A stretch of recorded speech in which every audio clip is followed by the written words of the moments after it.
जंतर मंतर पर ईवीएम हटाओ धरने के बीच डॉक्टर राजन और हरपाल जी हमारे बीच हैं।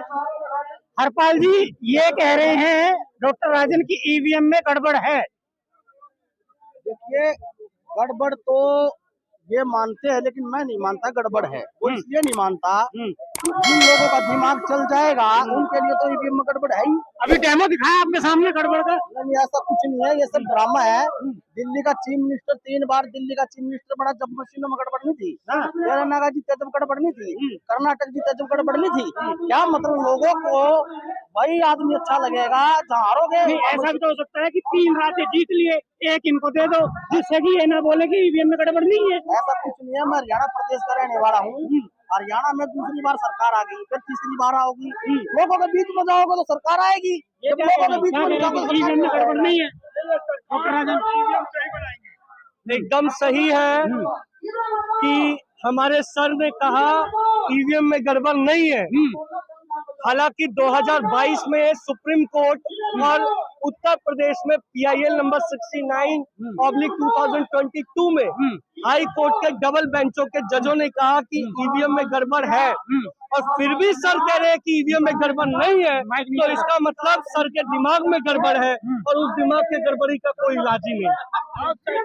क्या कह रहे हैं हरपाल जी, दिमाग में गड़बड़ है? ये मेरे दिमाग के गड़बड़ के बारे में बात कर रहे हैं।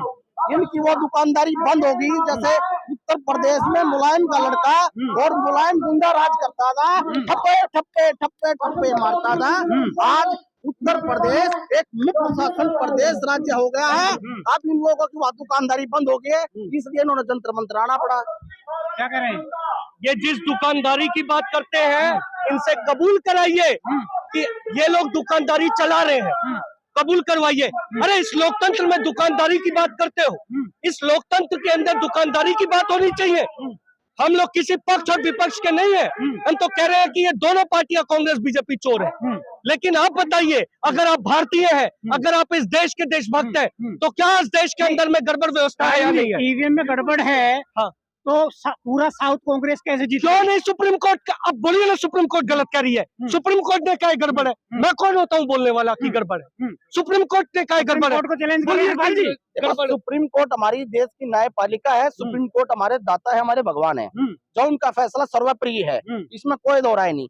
लेकिन सुप्रीम कोर्ट हर चीज को बारीकी से जांच करेगा, और बारीकी से एक सनी देओल की पिक्चर आई थी, तारीख पर तारीख 2024 की तारीख आ जाएगी, फिर इन लोगों की दुकानदारी बंद हो जाएगी। आने वाला 2024 के बाद जो सुप्रीम कोर्ट फैसला देगा, हम उसका स्वागत करते हैं। चुनाव हो जाएगा, तारीख पे तारीख चलती रहेगी। ये जिस सनी देओल की फिल्म की बात करते हैं, सच्चाई ये है, दिमाग में बिठा लीजिए कि आपकी सरकार और आपका ईवीएम ये सब बेवफा है। तो इसीलिए आप लोग फालतू बात ना कीजिए। सुप्रीम कोर्ट का सम्मान करते हैं, और सुप्रीम कोर्ट जजमेंट दे रहा है तो उसका आदर नहीं करेंगे। अभी जजमेंट नहीं, जब तक सुप्रीम कोर्ट का जजमेंट आएगा तब तक तो 2024 चुनाव हो जाएगा। जजमेंट आ चुका है भैया 2022 में। मैं PIL नंबर 69/2002 के लागू क्यों नहीं हो रहा है? लागू क्यों नहीं हो रहा है? पूछिए क्यों नहीं लागू होता? लागू क्यों नहीं हो रहा है? यानी 2024 के बाद लागू होगा। लागू तो जब होगा ना, जब चुनाव नहीं होगा, जब ये पार्लियामेंट में बहस करने के लिए अपना मुद्दा रखेंगे। ये पार्लियामेंट में से भाग जाते हैं लोग, और पार्लियामेंट पर उपराष्ट्रपति को टिप्पणी करते हैं। क्या मतलब हुआ यार? अपनी बात रखो ना, लोकतंत्र का मंदिर, हम अपनी बात रखो। जब सुप्रीम कोर्ट कह रहा है तो बंद क्यों नहीं कर रहे हैं? क्या कुछ ना कुछ तो गड़बड़ है? किसने कहा है? किसने कहा? आपके सामने कहते रहे। इसका कहने से क्या हुआ है? इसको जजमेंट ले रहा है, कॉपी ले रहा है। कॉपी है आपके पास? दिखाइए। आप अपने फोन में समस्या क्या है कि ये लोग समझना नहीं चाहते। मैंने बोला ना, दिमागी में गड़बड़ी है। PIL नंबर 69 साल 2022 Rajan Singh versus Election Commission of India का जजमेंट निकाल लीजिए।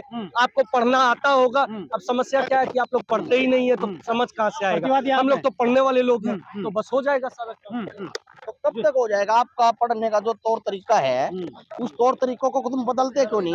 उस तौर तरीकों को दूसरी तरीके से बदलो। जनता के बीच में जाओ, जनता से भली भांति बात करो। सर्दी का मौसम है, धूप नहीं है, ठंड कितनी पड़ रही है। सारे लोग जो है ना ऐशो आराम की मलाई खाकर एयर कंडीशन में जी कह रहे हैं कि विपक्ष जनता के बीच नहीं जा रहा, केवल ट्वीट खेल रहा है।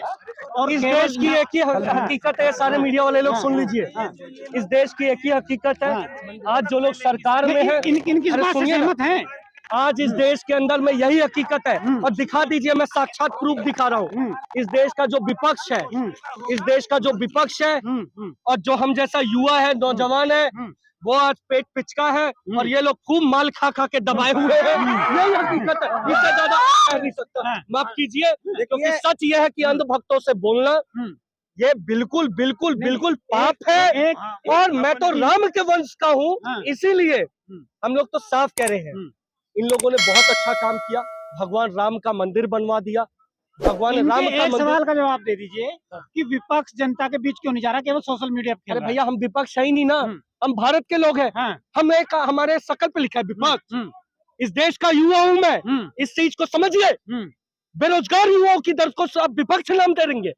महिलाओं को अगर सुरक्षा नहीं मिली, उसको विपक्ष नाम दोगे। हरपाल जी, गरीबों को विपक्ष का नाम दोगे। हरपाल जी, अरे क्या पूछते हैं? इनको तो पूछने का अधिकार नहीं है, इनको छोड़िए। हरपाल जी, गरीबों से पूछिए, आज सड़कों पे जाइए, उन लोगों से पूछिए, किसानों की आय क्यों नहीं दुगनी हो रही, इनसे पूछिए। उनको भी दीजिए। नहीं, बिल्कुल बोलने मत दीजिए। जो भाई अपनी युवा की बात करता है, तो युवा तो जब होता है, युवा जब होता है बिल्कुल स्ट्रॉन्ग बॉडी से, बहुत अच्छी क्वालिटी से बात करे, और जिसके सिर पे कफन होता है वो युवा नहीं होता। आपकी तो गिनती बड़ो मोरी है, महात्मा गांधी की टोपी लगा रखी है आपने, तो आप युवा कहाँ से हो? क्या महात्मा गांधी की टोपी लगाना गलत है? जवाब मांगिए, जवाब मांगिए। बोलिए कि महात्मा गांधी की टोपी लगाना गलत है, अहिंसा का पालन करना गलत है।